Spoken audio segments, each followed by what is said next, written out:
Early spring, in the year 1638, wraps Paris in a quiet hush, as if the city itself were holding its breath beneath a sky dusted with stars, at their light pale and distant like salt scattered over dark velvet. The Seine flows slowly through the night, reflecting only faint glimmers from the few lanterns still burning in fishermen's homes along its banks, while a soft mist rises from the water, curling around stone bridges and alleyways, carrying with it the scent of damp moss, wet cobblestones, and the faint perfume of orange blossoms blooming in hidden courtyards. Somewhere in the distance, a church bell tolls once, low resonant, echoing through empty streets, not calling anyone to prayer, but simply marking the passage of time in a world that moves at the pace of seasons, not clocks. Inside the royal residence in Paris, all is stillness wrapped in grandeur. The great halls of the Louvre, lined with tapestries depicting mythological hunts and golden suns rising over forests, are dim now, lit only by rows of beeswax candles flickering inside tall silver sconces. Their light dances across polished marble floors, casting gentle ripples like sunlight on water, and climbs the gilded moldings of the ceiling, where painted angels float among clouds touched with gold leaf. The air is warm, scented with wood smoke from hidden fireplaces, the faint sweetness of lavender tucked into linen drawers, and the rich aroma of old books stored behind walnut doors. It is a space built not just for living, but for presence. Every object chosen not merely for use, but for beauty, for power, for memory. And yet, in this moment, it feels not cold or imposing, but hushed, reverent, as if the entire palace were holding its breath. In a private chamber deep within the eastern wing, behind heavy curtains of crimson damask embroidered with fleurs-de-lis, a woman lies resting in a wide bed draped with silk and ermine. Her face is pale with exhaustion, her breathing slow and even. Around her, attendants move like shadows, silent, careful, their slippers making no sound against the floor. A midwife sits nearby, hands folded, eyes closed in quiet relief. And in the center of it all, wrapped in layers of fine white linen stitched with golden thread, a newborn child sleeps. He does not cry. He does not stir. He simply breathes, soft, steady, unaware of the world he has entered, unaware that his birth has been awaited for years. Prayed for in cathedrals, celebrated in sonnets, feared in enemy courts. His name will be Louis XIV, but tonight he is only a baby, small, fragile, warm, cradled in silence beneath a canopy of velvet and dreams. Outside this room, France is not at peace. The kingdom carries deep scars from wars that have bled its people, from rebellions that have shaken its foundations, from hunger that walks through villages like a ghost no one can banish. Nobles whisper in corners, plotting, watching, waiting for weakness. Peasants rise before dawn to work fields worn thin by too many harvests, their hands cracked from cold, their hearts heavy with uncertainty. The land itself seems tired, burdened by decades of conflict and shifting power. Kings have come and gone, some beloved, some forgotten, some cursed. The monarchy, once unshakable, now feels like a structure built on sand, beautiful from afar, but trembling beneath the tides of change. And yet, within these walls, none of that turmoil reaches the child. Here, there is only warmth, only safety, only the soft hum of a lullaby sung in a language older than memory, the gentle touch of a nurse's hand, the flicker of candlelight playing across his tiny fingers. This boy will grow up to become the longest-reigning monarch in European history. He will build a palace so vast it becomes a city unto itself. He will dance in court ballets, wearing costumes that weigh more than he does. He will declare without boasts but with absolute certainty, "L'état c'est moi." I am the state. He will be called the Sun King, not because he rules, but because everything around him seems to orbit his light. But none of that exists yet. Tonight, he is only an infant, breathing softly in the dark. And we begin here, not at the height of glory, not in the blaze of Versailles mirrors, but in this quiet beginning, tender, uncertain, full of potential. Because every great life starts the same way, not with thunder, but with a whisper, not with power, but with vulnerability, not with destiny, but with a single breath in the night. As you listen, you don't need to follow every detail. You don't need to remember names or places or dates. Just let the images pass through your mind like clouds drifting across a twilight sky. Picture the glow of candlelight on gilded frames, the rustle of silk skirts brushing against stone, the distant melody of a harpsichord played softly in an empty salon, the smell of ink on parchment, of roses in summer gardens, of rain falling on hot rooftops. Let yourself feel what it might have been like to live in that time, not as a historian, but as a dreamer. If you'd like, imagine where you are right now, listening to these words. Perhaps you're in a bedroom with the window slightly open, the night air touching your skin. Maybe you're under a thick blanket, the world outside muffled by rain or snow. Or perhaps you're far from home, in a hotel room or a friend's couch, seeking comfort in a familiar voice from a digital distance. Wherever you are, know that you are part of this journey. We are all together, separated by geography, but united in this shared pause, this gentle descent into rest. We will walk slowly through the life of Louis XIV, not to admire his power, but to understand his solitude, not to glorify his reign, but to feel its weight. We will visit the marshlands that became Versailles, the war rooms where decisions were made in silence, the private chambers where a king removed his mask and simply breathed. We will witness beauty and cruelty, love and loss, creation and decay, all told with kindness, with patience, with care. But for now, there is only this moment, this breath, this candle, this child. So let go. Let your thoughts soften like wax near flame. Let your body relax into the support beneath you. There is no rush. There is no pressure. It's only the story unfolding like a garden opening at dawn. And when you're ready, we'll begin. As this quiet tale unfolds around you, if it brings you even a moment of peace, of connection, of gentle reflection, I would be truly grateful if you chose to stay with us. If you haven't already, consider subscribing to Sleepy History for Dreams, where each story is crafted not just to inform, but to soothe a quiet companion for your nights. And if you'd like, share in the comments where in the world you're listening from. What kind of dream you hope to carry with you tonight? Your presence here means more than you know, and every small gesture of support helps keep this peaceful space alive for others who may one day find their way here, searching for calm in a restless world. Thank you for being part of this journey. Now, breathe deeply. Let your body sink a little further. And whenever you're ready, we'll walk gently through the life of the Sun King together. Long before the golden gates of Versailles stood open beneath skies washed in morning light, long before the name Louis XIV echoed through centuries as a symbol of absolute power and radiant splendor, France existed in a state of deep stillness that masked an undercurrent of unrest. Like a great lake whose surface is calm but whose depths swirl with unseen currents, and rivers that wound slowly through villages built from stone and memory. Life moved at the pace of nature, the turning of seasons, the rising and setting of the sun, the rhythm of planting and harvest, birth and death. Most people lived close to the earth, their days shaped by labor, prayer, and the quiet endurance required to survive in a world where comfort was rare and hardship common. The air inside their homes carried the scent of damp wood, dried herbs, and the faint temps of animal skins hung near the hearth to dry. Outside, chickens scratched at the soil, goats bleated softly, and children played with sticks and stones, their laughter brief and bright, quickly swallowed by the weight of chores or the distant sound of church bells calling the faithful to Mass. In the cities, especially in Paris, life unfolded in layers, like sediment pressed over centuries into stone and memory. Narrow streets twisted between tall houses built so close together, their upper stories nearly touched, casting long shadows even at midday, while laundry lines strung between windows fluttered like flags in the breeze.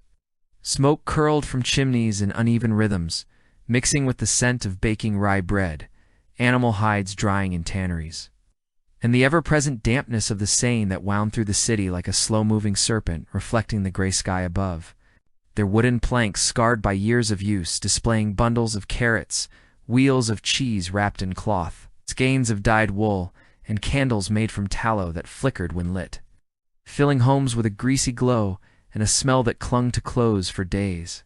Students from the Sorbonne walked with books tucked under their arms, debating theology and law in low voices, their breath visible in the winter air. Their footsteps echoing against ancient walls. Nuns passed in pairs along cobblestone paths, their black habits brushing against stone walls, still cool from the night. Their rosaries clicking softly with each step. And always, everywhere, there was the presence of the church, not merely in steeples that pierced the skyline, but in the rhythm of daily life. In the tolling of bells that marked dawn, noon, and dusk, in the whispered confessions behind velvet curtains, in the paintings of saints whose eyes seemed to follow you down cathedral aisles, religion was not just belief, it was structure, comfort, authority. It told people when to work, when to rest, when to mourn, when to hope. Dead, but even faith could not shield them from the deeper currents of change that stirred beneath the surface of tradition. The monarchy, once seen as divinely ordained and unshakable, had begun to feel distant, almost spectral, like a portrait hanging in a room no one entered. Kings ruled, yes, but often through ministers, advisors, and cardinals who held the true reins of power. When Louis XIII sat upon the throne, he did so with a face drawn by illness and suspicion, his health frail, his trust scarce. He governed with caution, surrounded by counselors who believed that only a strong central hand could prevent the kingdom from fracturing into chaos. Among them, Cardinal Richelieu stood like a shadow against the light, intelligent, calculating, unwavering in his conviction that France needed unity above all else, even if that unity had to be enforced through silence, exile, or the dismantling of old powers. He systematically weakened the influence of rebellious nobles, ordered the destruction of their fortified castles, silenced dissenting voices, and bent the will of regional lords toward the crown, the great lords of the realm. Once accustomed to ruling their provinces with near-absolute authority, now found themselves summoned to court not as partners in governance, but as ornaments in a gilded cage, expected to dance, flatter, and compete for favor while their real influence faded like ink dissolving in water. The center of power shifted from the countryside to the palace, from ancient bloodlines to the king's inner circle. And though peace returned to the surface, beneath it, discontent smoldered like embers beneath ash, waiting for the right wind to stir them into flame. Then came the years of the Fronde, not a war declared with banners and drums, nor a single uprising with clear leaders and objectives, but a slow unraveling of trust, a series of rebellions that crept through the nation like frost through cracks in a window pane. It began during the minority of the young Louis XIV, while he was still a child too small to comprehend the weight of a crown. After the deaths of both Richelieu and Louis XIII, the kingdom fell into the hands of a regency led by Anne of Austria. The boy's mother and her advisor, Cardinal Mazarin, an Italian-born minister whose foreign origins made him a target of suspicion and scorn. The people, already burdened by heavy taxes, poor harvests, and the lingering scars of past wars, saw in Mazarin a symbol of everything they feared: corruption, foreign interference, unchecked power. Protests began in Paris, first within the courts of justice, then spilling into the streets. Barricades were erected overnight, built from overturned carts, broken furniture, and stones pried from the roads.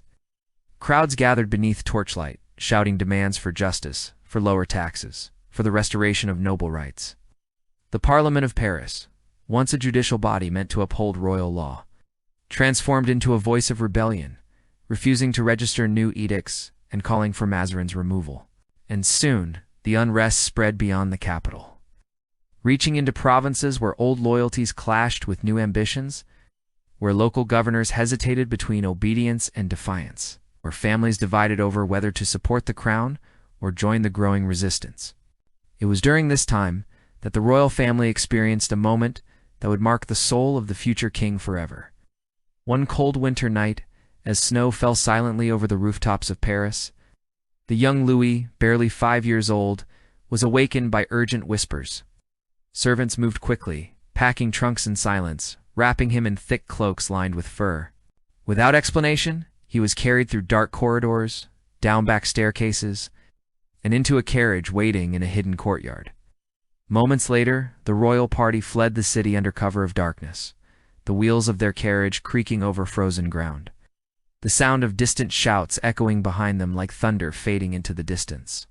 They rode for hours through biting wind and falling snow, seeking refuge in the chateau of Saint-Germain-en-Laye, perched high above the Seine, while Paris burned with protest and confusion. For the child, it was not politics he remembered, but sensation, the cold metal of the carriage latch against his fingers, the trembling of his mother's hands as she held him close, the way candlelight flickered in her eyes as she prayed in silence, the sudden absence of safety, the realization that even a king could be driven from his home. That night imprinted itself upon him with the permanence of a scar, invisible but deep. He would not speak of it often, but it shaped his understanding of power, not as something given, but as something that must be held tightly, controlled completely, displayed without hesitation. Chaos, he learned, was not an abstract idea. It was real. It could knock on your door. It could force you into exile in your own land. Life in the countryside during these years was marked by a quiet endurance, a kind of stoic acceptance, passed down through generations who had known little else. Farmers walked behind wooden plows, pulled by oxen, their boots sinking into mud that clung like lead, their backs bent from years of labor under sun and rain. Fields stretched endlessly, some fertile, others worn thin by overuse, yielding crops that often failed to feed entire families through the winter. Bread was made from rye, barley, or even acorns when grain was scarce, and meals were simple, a stew of roots and beans, a piece of salted pork saved for Sundays, wine watered down to make it last. Children worked alongside adults from the age of 6, gathering firewood, minding animals, grinding grain. Illness was common, and medicine was little more than herbs, prayers, and superstition. A fever could take a life in days. A wound could turn septic from a splinter. And yet, amid the hardship, there was beauty in the way sunlight broke through clouds after rain, in the sound of village choirs singing at Easter, in the warmth of a shared meal around a single table, in the quiet dignity of people who suffered without complaint. They did not dream of palaces or power. They dreamed of full granaries, healthy children, and peace that lasted longer than a season. At court, however, dreams were different. Their ambition wore silk and spoke in polished phrases. Nobles dressed in velvet and lace, their shoes adorned with jewels, their gestures calculated to impress. They spent fortunes on clothing, horses, and private musicians, all to maintain appearances in a world where image was everything.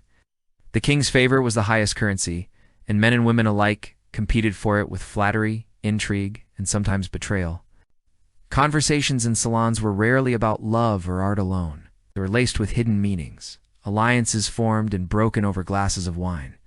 A smile could conceal jealousy. A compliment could mask contempt.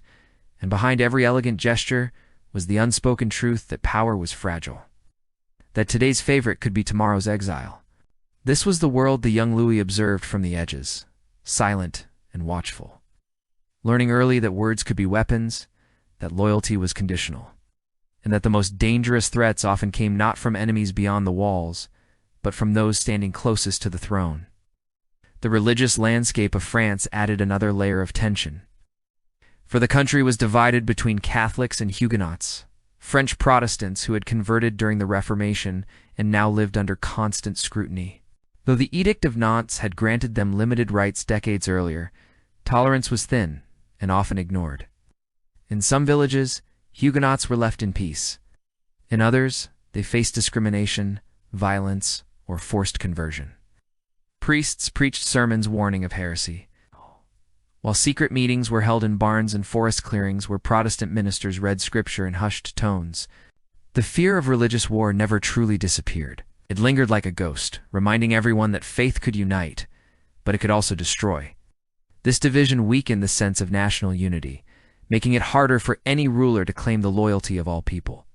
And in moments of crisis, religion became not a source of comfort, but a tool of control, used by kings and cardinals alike to justify their decisions and suppress dissent. Even the natural world seemed to reflect the uncertainty of the times. Winters were harsher than they had been in living memory, with rivers freezing solid and livestock dying in their pens. Springs arrived late, delaying planting, and summers brought droughts that cracked the soil. These were the years historians would later call part of the Little Ice Age, a period of global cooling that affected agriculture, trade, and health across Europe. Poor harvests led to hunger, hunger led to unrest, and unrest fed rebellion. People looked to the heavens for answers, interpreting comets as omens, eclipses as warnings, storms as divine punishment. Astrologers and healers thrived in villages where science had not yet reached, offering remedies made from crushed flowers, animal bones, and whispered incantations. Time itself felt different, slower, heavier, as if the world were holding its breath, waiting for something to shift. Yet, within this atmosphere of unease, there were also signs of beauty and creativity that hinted at the brilliance to come. Music filled the chapels and private chambers of the aristocracy, delicate harpsichord melodies, haunting choral harmonies, dances performed in candlelit halls where couples moved in perfect synchrony, their steps memorized from childhood. Painters captured faces with such precision that centuries later, one can still see the intelligence in their eyes, the sorrow in their brows. Architects designed buildings with symmetry and grace, balancing stone and light in ways that suggested order amidst chaos. Literature flourished in salons where poets recited verses that spoke of love, virtue, and the fleeting nature of life. These arts did not erase suffering, but they offered escape reflection, and a vision of what humanity could achieve when guided by imagination and discipline. And in these quiet expressions of culture, one could already sense the seeds of a coming era not yet born. Not yet named, but quietly taking root in the minds of those who dared to dream of harmony, elegance, and enduring legacy. So when we think of the world that formed Louis XIV, we must remember it was not born from splendor, but from instability. It was a world where beauty coexisted with suffering, where faith walked beside fear, where the promise of order was constantly tested by the pull of disorder. The countryside slept beneath starlit skies, unaware of the decisions being made in candlelit chambers. Peasants knelt in fields, planting seeds they might never harvest. Nobles paced in salons, calculating their next move like chess players in a game with no end. And in the heart of it all, a boy grew in silence, watching, listening, absorbing the lesson that power was not just about rule, it was about presence, about control, about making sure no one ever dared to rise against you again. I'd seen what happened when the light went out. He'd felt the cold of the night when authority faltered. And perhaps that is why, when the time came, he chose to become the sun, not because destiny placed the crown upon his head, though it did, but because he had lived through the darkness and vowed never to return. He would not hide, would not retreat. He would rise each morning with undeniable brilliance, drawing all eyes toward him, making the court revolve around his light, transforming the chaos of memory into the harmony of spectacle, turning a fractured kingdom into a single, radiant image. This was the soil from which the reign of the Sun King would grow, not from ease, but from endurance, not from triumph, but from survival. And though the palace halls are still empty, though the gardens remain unplanted, though the mirrors have not yet been hung, the path has already begun, laid stone by invisible stone. In the heart of a boy who learned too early that even kings can tremble in the dark, let us stay here a while longer, in this quiet before the emergence of greatness, in the hush that precedes the first note of a symphony. Feel the weight of uncertainty, the tension between old ways and new forces, the silent longing for something steady in a world that shifts too easily. This was the France that cradled him, weary, wounded, waiting unaware that the child who fled through snow would one day redefine what it meant to rule. Not through conquest alone, but through beauty, ceremony, and the relentless glow of a carefully crafted myth.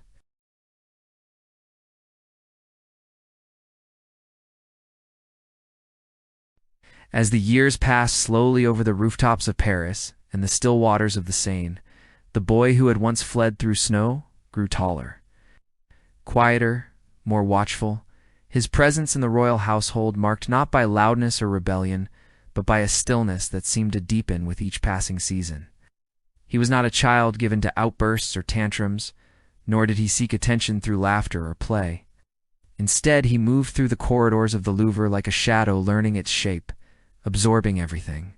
The way nobles bowed just slightly too low when speaking to his mother, the way ministers whispered behind tapestried walls, the way fear lingered in the air long after danger had passed. His eyes, large and dark beneath soft brows, missed little. He listened to conversations not meant for him, studied gestures, memorized silences. There was something about him, not arrogance, not yet, but a kind of gravity, as if even at a young age he carried within him the weight of a future he could not name but already felt approaching, like thunder behind distant clouds. His days were structured with precision, as though the court itself feared that any lapse in order might invite chaos once more. Each morning began with the petty lever, a quiet ritual where only a few trusted attendants entered his chamber to help him rise. Wash and dress in clothes, chosen not for comfort but for symbolism, silk trimmed with gold thread. Shoes adorned with pearls, stockings stitched with fleurs, lists. Even in childhood there was no simplicity. Every gesture was part of a performance, every object a message. And though he was only a boy, he learned early that nothing in his life would ever be private. That even the most intimate moments, waking, eating, bathing, were shared with those whose duty it was to witness, record, and obey. This was not imprisonment, not exactly, but it was not freedom either. It was preparation, a slow, deliberate shaping of a person into a symbol, a body into a throne. He spent his lessons in a sunlit study overlooking the palace gardens, where sunlight filtered through tall windows and fell in warm rectangles across polished oak floors. His tutors were men of stern faces and measured voices, theologians, linguists, philosophers, military strategists, each tasked with building within him the mind of a king. Latin came first, then Greek, Italian, Spanish. He learned history not as stories, but as warnings. Tales of emperors who lost their crowns, of republics that turned to tyranny, of kings betrayed by those they trusted. Mathematics taught him precision, geography, the vastness of lands beyond France. Theology, the divine right that supposedly flowed through his blood. But more than facts, he absorbed posture, tone, timing. He was taught when to speak and when to remain silent, how to hold his hands so they appeared relaxed yet regal, how to walk so that every step seemed both effortless and commanding. Discipline was not enforced through punishment, but through repetition, until obedience became instinct, until control became second nature. Outside the classroom, his world was one of music, dance, and ceremony not as distractions, but as essential tools of rule. From an early age, he participated in court ballets, elaborate performances where nobles and royalty danced together in costumes so heavy they could barely move, their steps choreographed to perfection. These were not entertainments in the modern sense. They were declarations. In them, the king, even a child king, was the center, the sun around which all others revolved. When Louis danced, dressed as Apollo or a forest god crowned with leaves, the entire court watched in reverence, not because the movements were graceful, though they were, but because the act itself affirmed order. Here was harmony made visible, hierarchy made beautiful, power made poetic. And in those moments, as candlelight shimmered off gilded backdrops and violins sang in soft crescendos, the boy began to understand that spectacle could be stronger than force, that beauty could command loyalty where armies could not. Yet for all the grandeur, there were also quiet hours, moments when the masks came down, if only slightly. In the evenings, sometimes he would sit with his mother, Anne of Austria, in her private salon, where firelight danced across velvet drapes and the scent of beeswax candles filled the air. She was not a woman given to tenderness, raised as she was in the rigid court of Spain, but there was a steadiness in her presence, a quiet strength that offered him something rare, continuity. She had survived exile, betrayal, political siege, and yet she remained not unshaken, but unbroken. In her he saw resilience not as loud defiance, but as patient endurance. She did not coddle him, nor did she explain the world in simple terms. Instead, she spoke to him as one ruler might speak to another, offering insights veiled in metaphor, lessons hidden in stories. And in those dimly lit conversations, he learned that leadership was not about being loved, nor even about being understood, but about being present always, without fail, a fixed point in a shifting world. The memory of the Fronde never left him. Though no one spoke of it directly, though the court pretended those years of rebellion had been mere storms quickly calmed, he remembered the cold of the carriage, the sound of stones thrown at palace windows, the way servants looked at each other with fear in their eyes. He remembered being told to stay silent, to hide, to pretend he was not important. And from that, a quiet resolve formed within him. Not anger, not vengeance, but a determination that such a thing would never happen again. He would not be powerless. He would not be afraid. He would not flee. The idea of control, of absolute authority, did not come to him as ambition, but as necessity, as survival. And so, even as a child, he began to cultivate an image of himself, not as vulnerable, but as inevitable, as constant, as undeniable. He walked often in the palace gardens, when permitted, accompanied by guards and chaperones, yet alone in thought. The paths were gravel-lined, winding between hedges trimmed into perfect shapes. Fountains that trickled softly, statues of gods and heroes frozen in stone. Birds sang in the trees, their songs brief and bright, quickly fading into the stillness. There he would pause by a basin of still water and look at his reflection, not with vanity, but with curiosity. Who was he becoming? Was he merely the sum of his tutor's lessons, his mother's expectations, his nation's needs? Or was there something deeper, something that belonged only to him? He did not have answers, not yet. But in those moments, standing by the water, watching ripples distort his face, he sensed that identity was not given, but built, layer by layer, choice by choice, silence by silence. The people who served him, valets, seamstresses, cooks, pages, spoke of him with a mixture of awe and caution. He was polite, always, never cruel, but there was a distance in his manner, a reserve that made it difficult to know what he truly felt. Some said he smiled too perfectly as if rehearsed. Others noted how rarely he laughed aloud. He showed kindness, small gestures, like remembering a servant's name, or asking after a sick relative, but never warmth that lingered. It was as if he understood even then that affection could be used against him, that trust could be misplaced, that love, however genuine, could become leverage. So he gave pieces of himself, never the whole. And in doing so, he protected not just his heart, but his future.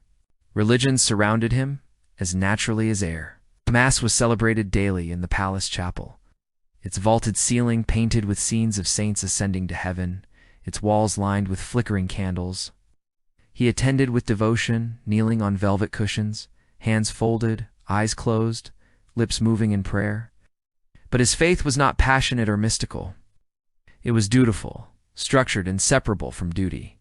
To him, God was not only a savior, but a witness, always watching, always judging. And if kings ruled by divine right, then their actions were not merely political, but sacred. Sin was not just moral failure, it was weakness. Doubt was not human, it was dangerous. So he prayed not for mercy, but for strength, for clarity, for endurance, for the will to fulfill what had been ordained long before his birth. There were moments, rare and fleeting, when he allowed himself to simply be a child. Once, during a summer visit to a country estate, he wandered into an orchard where peaches hung heavy from branches, their skins warm from the sun. No one followed, no tutor called his name. For a few minutes he stood among the trees, listening to bees hum in the blossoms, feeling the grass beneath his thin shoes. He picked a fruit, bit into it, juice running down his chin. He laughed, a real laugh, unrehearsed, unguarded, startling a bird from a nearby branch. A servant saw him and quickly looked away, pretending not to have witnessed the moment. And just like that, it ended. He wiped his face, straightened his coat, and walked back toward the house, returning to the role that awaited him. But for a heartbeat he had been free, and perhaps that is why, years later, he would build gardens so vast, so lush, so full of fruit and flowers, not just to impress, but to recreate, in some quiet corner of his soul, the taste of a peach eaten in peace. He had siblings, though few lived past infancy, a reality so common it was hardly remarked upon.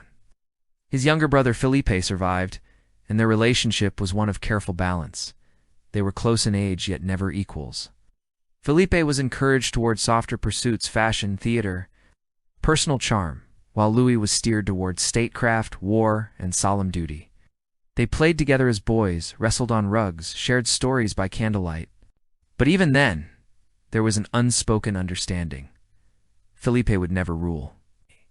And so, over time, their bond softened into something polite, affectionate in its way, but forever marked by hierarchy. Louis loved his brother in his own reserved manner, but he also kept him close, not out of suspicion, but because family, like everything else, was part of the structure he was building. A pillar in the architecture of stability he sought to create. By the time he reached adolescence, the boy was nearly gone, replaced by a young man who carried himself with the poise of someone who had practiced being a king long before he claimed the title. His voice had deepened, his frame grown taller, his gaze more deliberate. He rode horses with precision, fenced with skill, danced with elegance. He received foreign envoys with calm dignity, asked thoughtful questions, listened more than he spoke. And yet, beneath the polish, there remained a core of solitude, not loneliness. Exactly, but the awareness that no one would ever see him as simply human. To the world, he was already becoming a figure, a representation, a living emblem of France itself. And in that realization, a quiet sorrow took root, not loud, not bitter, but persistent, like a faint ache in the bones on cold mornings. So when we speak of Louis XIV as a boy, we do not speak of innocence lost, nor of a heart hardened by power. We speak of a child who learned too early that safety lies not in trust, but in control. That respect must be earned not through kindness alone, but through presence. That to be seen is not the same as to be known. He did not choose this path out of cruelty or pride, but out of memory, the memory of fleeing through snow, of hearing the shouts of a city turned against its king, of feeling the ground shift beneath his feet. And in response, he began, quietly and steadily, to build something unshakable, a self, a system, a world where such instability could never take root again. He would not be a boy forever, but the boy would never leave him. And in the years to come, when he stood beneath crystal chandeliers in halls lined with mirrors, when thousands bowed before him in perfect silence, he would still carry within him the echo of that night, the cold, the fear, the vow made in silence. Never again. When Cardinal Mazarin drew his final breath in the winter of 1661, the court held its breath, waiting for what would come next. The minister had ruled France with quiet authority for decades. First under the regency of Anne of Austria, and then alongside her son, guiding the kingdom through fragile peace with a hand both firm and careful. His death was not sudden, but it was significant, like the last leaf falling from a tree at the end of autumn, signaling that a season had truly ended. In the days that followed, the palace stirred with whispers. Nobles gathered in salons lined with velvet drapes, their voices low, their eyes watchful. Advisors reviewed old laws, diplomats sent secret letters, and foreign powers leaned closer to their maps, wondering if France might once again tremble beneath uncertainty. For so long, Mazarin had been the unseen engine of governance. Now, with his passing, the question arose. Who would take his place? Would power scatter among councils? Would the Queen Mother return to influence? Or would the young king, only 22 years old, finally step into the role that had always been his by name, but never yet by action? Louis did not answer immediately. He did not make speeches, issue proclamations, or summon assemblies. Instead, he withdrew not in fear, but in intention. For several days after the cardinal's death, he remained largely unseen, attending to formal duties with quiet dignity. But retreating afterward into solitude, he walked alone in the gardens of the Palais, where frost still clung to the hedges in the early hours, his footsteps muffled by gravel, his hands clasped behind his back. He sat in his study long after sunset, surrounded by ledgers, treaties, and reports that Mazarin had once filtered for him, now presented in their raw form, unedited, uninterpreted. He read them all, not out of obligation, but out of hunger. For the first time, he saw the full weight of the kingdom laid bare before him. Tax records showing villages struggling under debt, military dispatches revealing unrest along the borders, petitions from nobles begging for favors, and pleas from peasants whose fields had been ruined by flood. This was not governance as performance, this was rule as responsibility. And in those silent hours, something shifted within him, not ambition, but clarity. Then came the day when he summoned his council to meet in the grand cabinet of the palace, a room warmed by a low fire and lit by candles set in silver sconces. The ministers arrived in their finest robes, expecting the usual ritual, discussion, debate, compromise. They took their places around the heavy oak table, exchanging glances, ready to guide the young monarch through the complexities of statecraft as they had done for years. But when Louis entered, he did not sit. He stood at the head of the table, tall and still, dressed not in ceremonial splendor, but in simple black velvet, trimmed with white lace, a choice deliberate in its understatement. His face was calm, his voice measured, carrying neither anger nor triumph, only certainty. What he said next would echo through history, not because it was loud, but because it was absolute. He told them, with quiet precision, that from that day forward, he would govern alone. There would be no chief minister, no single advisor holding the reins of power. We'd listen to counsel, he said, but the decisions would be his and his alone. The state, he declared, was not divided among men, nor carried by any one hand but his own. L'état, c'est moi, I am the state. There was no argument, no protest. The ministers bowed their heads, some in respect, others in disbelief, a few in quiet dread. They had served under systems of shared power, under regents and cardinals, who balanced factions and played nobles against one another. They knew how to navigate complexity, but they did not know how to serve a king who intended to be both sovereign and sole. And yet there was no way to refuse. The crown was his by birth, the moment was his by timing. And the silence that followed his words was thick with the understanding that something irreversible had just occurred. It was not a coup. It was not rebellion. It was simply a boy becoming a man, a title becoming truth, a promise made in childhood now fulfilled in stillness. From that moment on, France would no longer be ruled through shadows. It would be governed in the light, his light.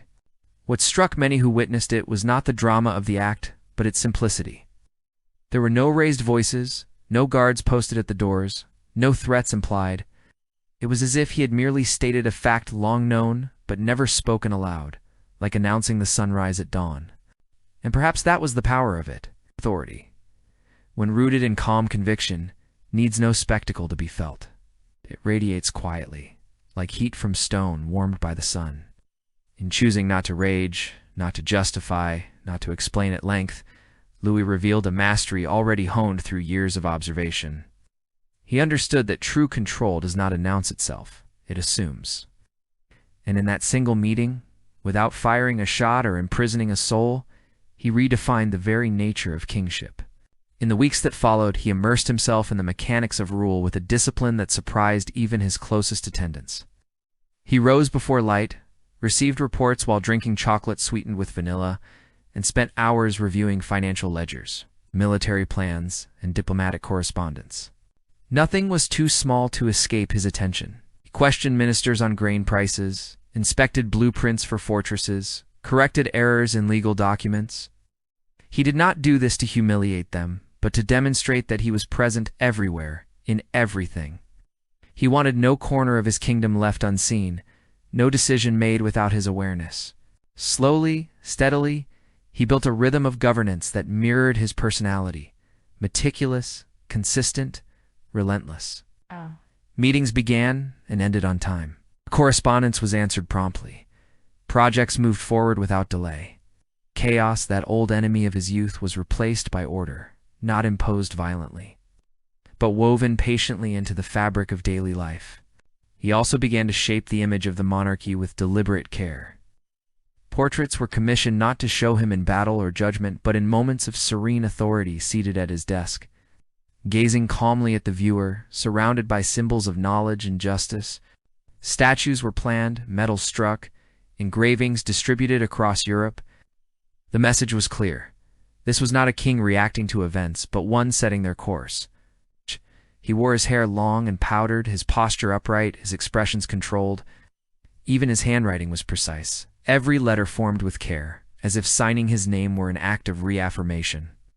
He was no longer merely ruling, he was embodying rule, becoming, in flesh and gesture, the living symbol of a unified France.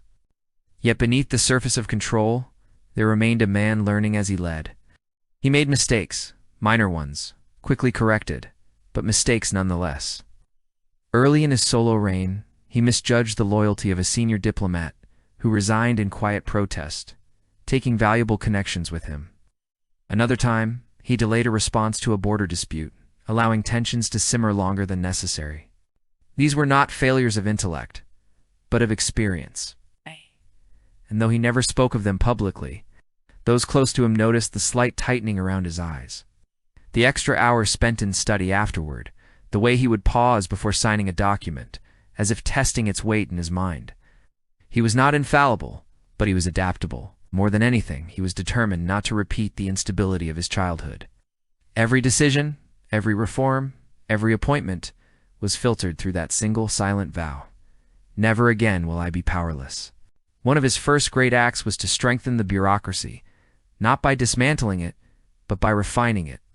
He appointed intendants, royal agents sent directly from the crown to the provinces, tasked with collecting taxes, maintaining order, and reporting back without interference from local nobles. These men were chosen not by birth, but by merit, educated, loyal, efficient. They wore no armor, carried no swords, but their presence in towns and villages signaled a new reality. The king's reach extended far beyond Paris. His voice could be heard in market squares, his laws enforced in remote hamlets, his authority felt even where his face had never been seen.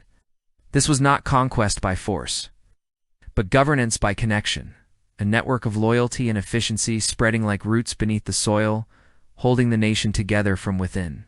He also turned his attention to the arts, not as decoration, but as foundation. He understood that a strong state required not only order but beauty, not luxury for its own sake, but culture as a reflection of unity. He invited poets, musicians, architects, and painters to his court, offering them patronage, protection, purpose.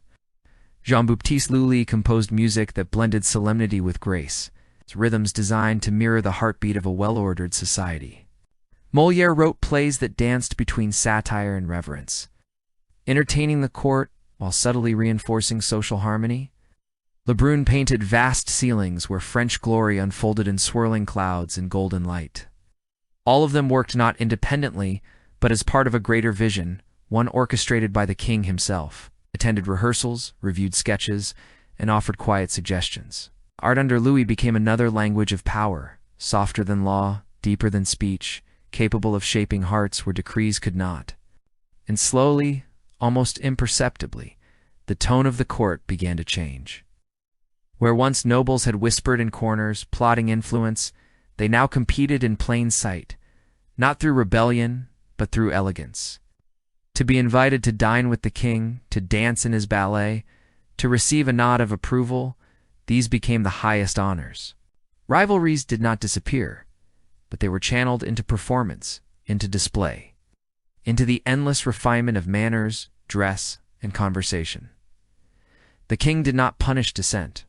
He rendered it irrelevant by making loyalty more desirable than resistance. He did not banish the nobility, drew them closer, not to trust them, but to watch them, to honor them, to keep them within the circle of his light, where their energy could be seen, shaped, and guided. It was during this time that the idea of Versailles began to take root, not yet as the vast palace of legend, but as a modest hunting lodge in the forest, a place of retreat. Yet even there, Louis saw a possibility, walked its grounds with architects at his side, pointing to marshland that could become gardens, to empty fields that might one day reflect fountains and statues.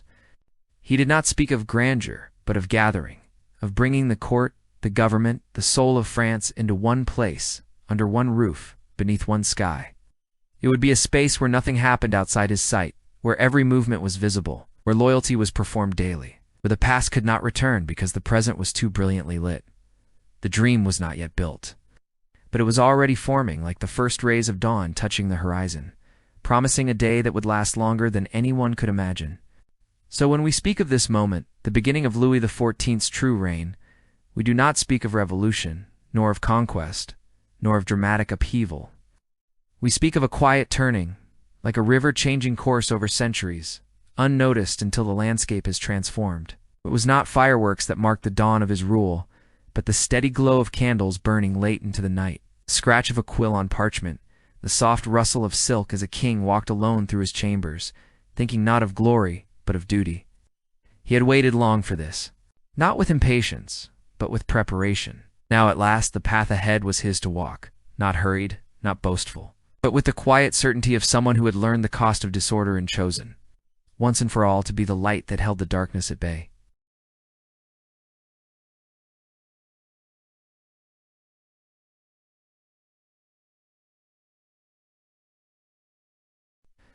Long before it became a world unto itself, before its halls echoed with the footsteps of kings and ambassadors, before its gardens shimmered beneath thousands of lanterns on summer nights, Versailles was nothing more than a modest hunting lodge nestled in the depths of a damp forest, surrounded by marshland, where frogs croaked in the twilight and mist curled over stagnant ponds like breath from the earth.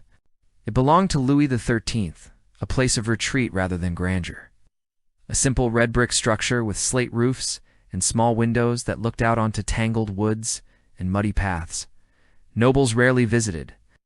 The air was thick with the scent of wet moss and decaying leaves, and in spring, the ground turned to sludge beneath boots. To most, it was an insignificant spot on the map, forgotten between Paris and the countryside. But when young Louis XIV stood there for the first time, after taking full control of his kingdom, he did not see what was. He saw what could be. He felt, beneath the silence of the trees, the pulse of a dream waiting to take shape. He returned often, not with armies or declarations, but with architects, gardeners, and engineers who walked beside him through the damp grass, their shoes sinking slightly with each step. He pointed to the marshes and said they would become fountains. He gestured toward the tree line and imagined terraces rising into the sky. He stood at the edge of a stagnant pool and spoke of a grand canal stretching long enough to sail galleys upon. His voice was calm, his gestures slow, but his vision was absolute. This place, so wild and neglected, would become the center of France, not just a residence, but a living symbol of order, beauty, and unity. It would draw the nobility away from their provincial power bases, away from the intrigues of Paris, and into a single space where everything unfolded under his gaze. Nothing would happen outside his sight.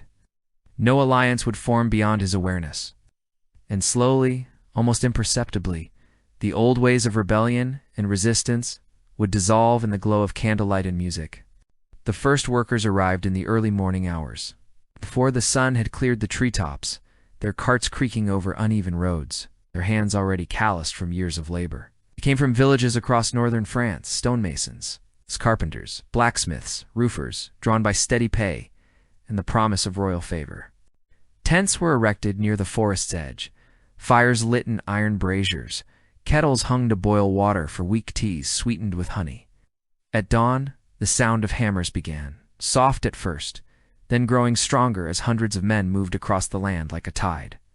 Trees were felled with axes that bit deep into ancient trunks, their falling groans echoing through the stillness. Earth was dug, drained, reshaped.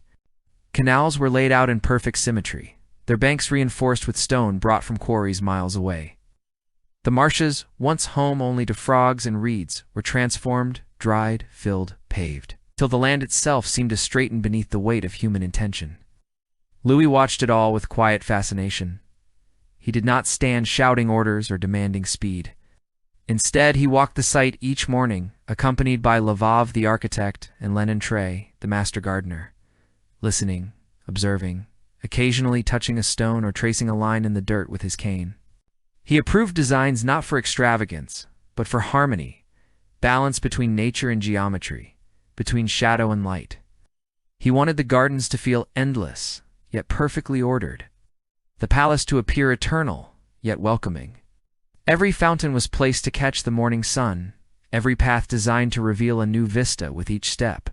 Statues of gods and muses emerged from blocks of marble, their faces serene, their postures graceful, as if they had always been sleeping within the stone, waiting to be awakened. And slowly, row by row, mirror by mirror, the Hall of Mirrors began to take form, not yet complete, but already dreaming of its future brilliance. At night, the site was never truly silent. Torches flickered along the edges of construction zones, casting long shadows over half-built walls and stacks of cut stone.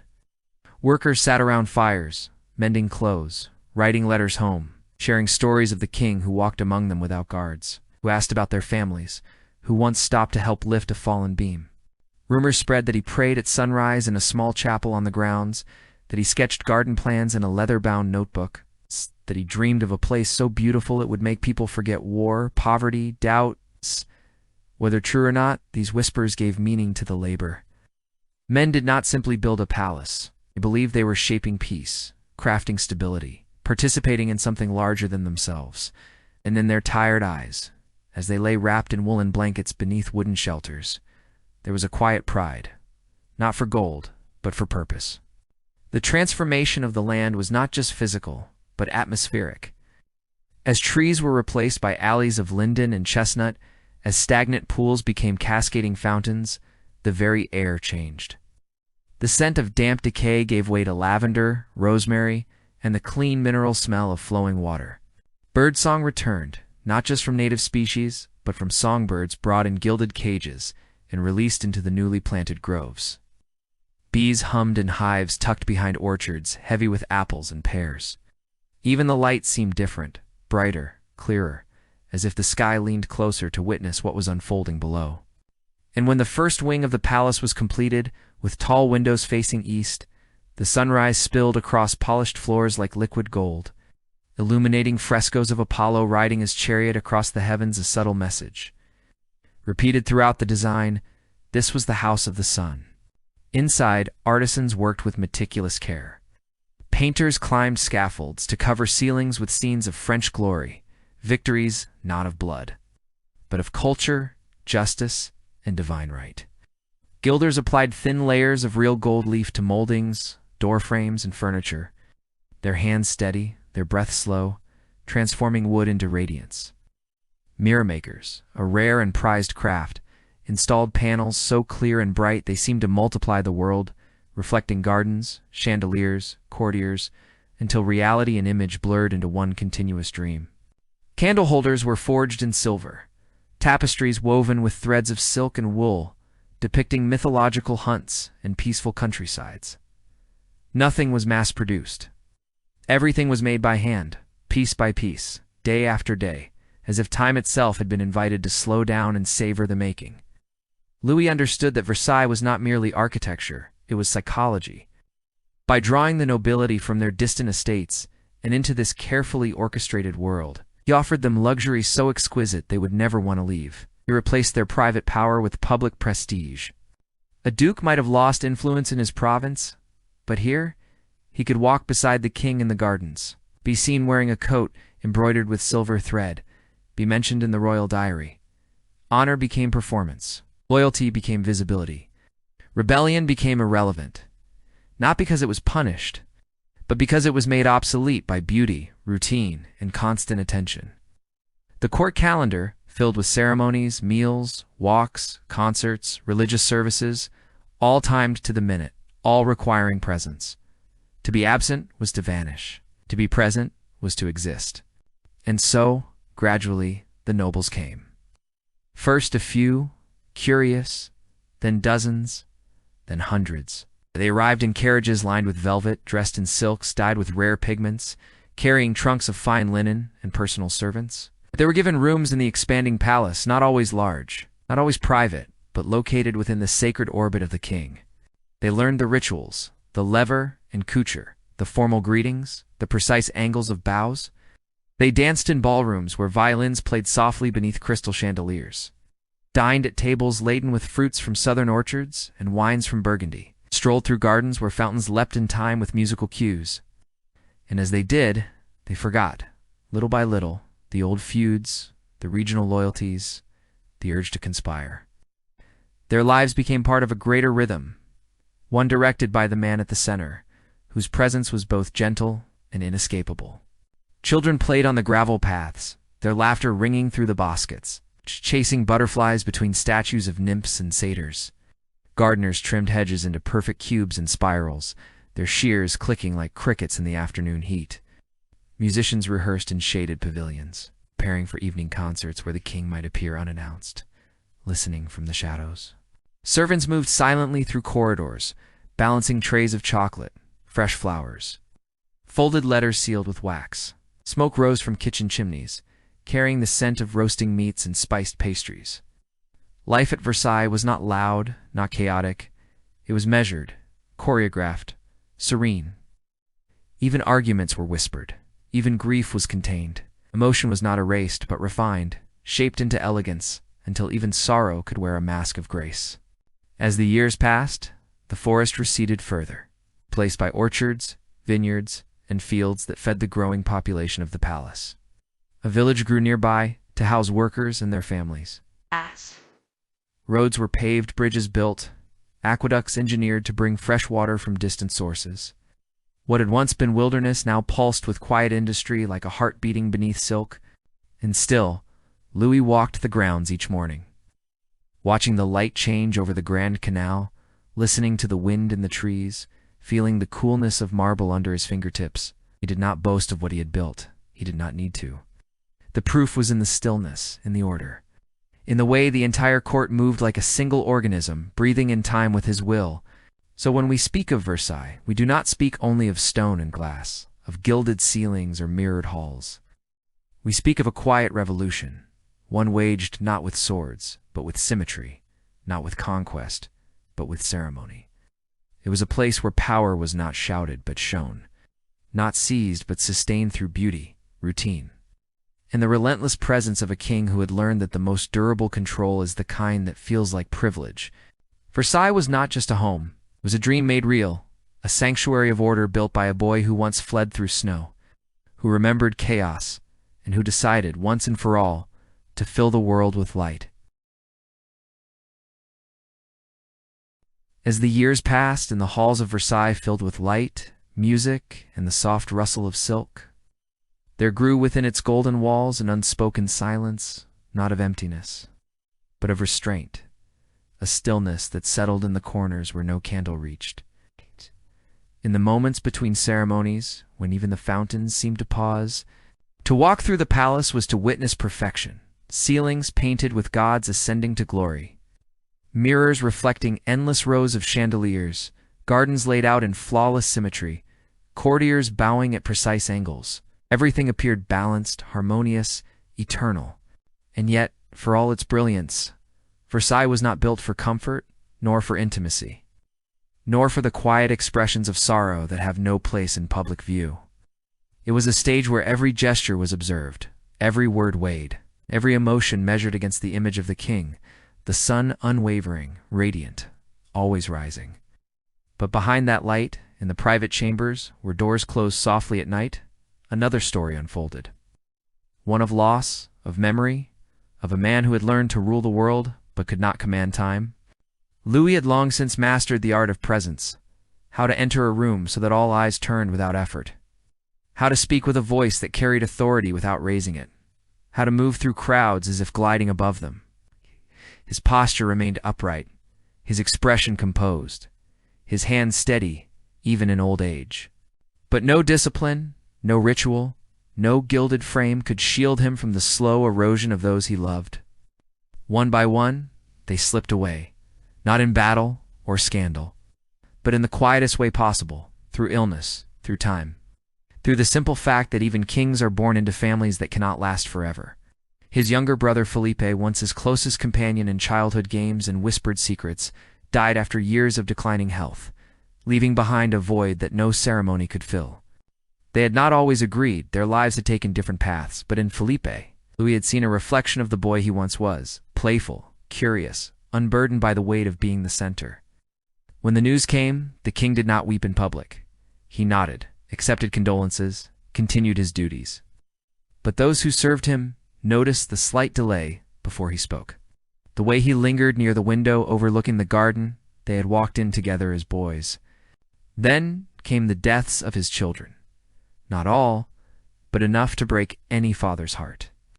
His eldest son, Louis the Dauphin, survived into adulthood, a man of gentle nature and quiet dignity, groomed for rule, admired by many.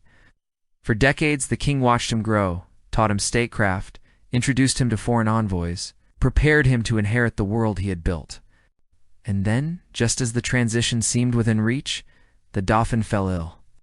Doctors gathered, remedies were tried, prayers offered in chapels across France, but nothing helped. In the final days, the king sat beside his son's bed in the dim glow of tapers, holding his hand, speaking softly of memories only they shared. When the breath finally stilled, Louis did not cry out. He did not collapse. He simply rose, straightened his coat, and returned to his own chambers, where he sat alone for hours, staring at the fire. The next morning, he appeared at Mass as usual, received guests, signed documents. The court moved on. But something in him had shifted, a subtle dulling of light, as if one of the sun's rays had quietly gone dark. Worse still was the death of his grandchildren, sons of the Dauphin, who followed their father too soon.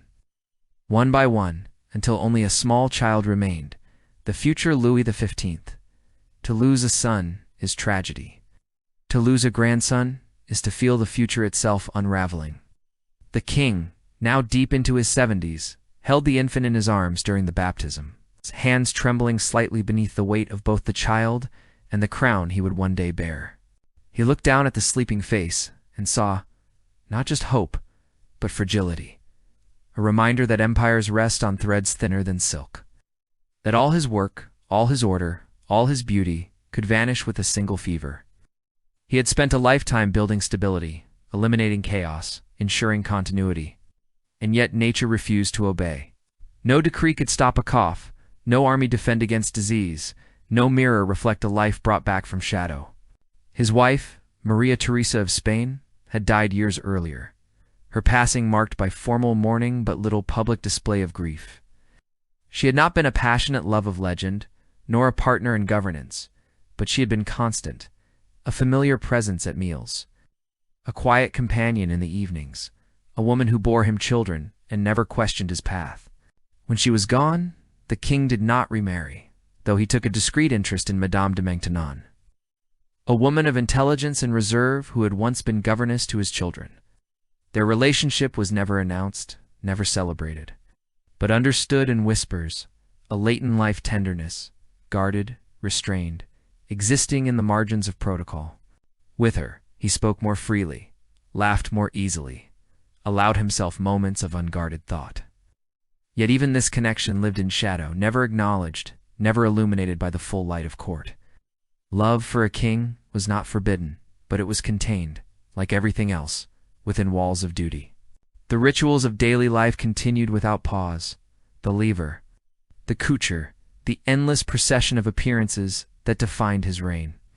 Each morning, attendants entered his chamber in strict order, drawing back the curtains, offering robes, assisting with dressing in a ceremony witnessed by nobles who competed for the honor of holding a sleeve or fastening a buckle. Each evening, the same performance repeated in reverse. As he undressed under the gaze of dozens, every movement choreographed, every word measured. These were not acts of vanity, but affirmations of existence. Proof that the king was still here, still present, still ruling. But in those moments, as layers of silk and lace were removed and replaced with nightclothes, as the crowd slowly dispersed and the doors closed, he was finally alone. And in that solitude, the mask could soften, the breath could deepen, the eyes could close with something other than composure. He often walked the palace at night, long after the last musician had left the hall, when the candles burned low and the marble floors absorbed the coolness of the hour. Guards bowed as he passed, but did not follow. He preferred it that way. In these quiet hours, the palace felt different, not less grand, but more real. The echoes of footsteps traveled farther. The scent of wax and wood polish lingered in the air. Moonlight spilled through tall windows, painting silver paths across the hall of mirrors, where reflections stretched into infinity, doubling and redoubling until it was impossible to tell where the king ended and the image began.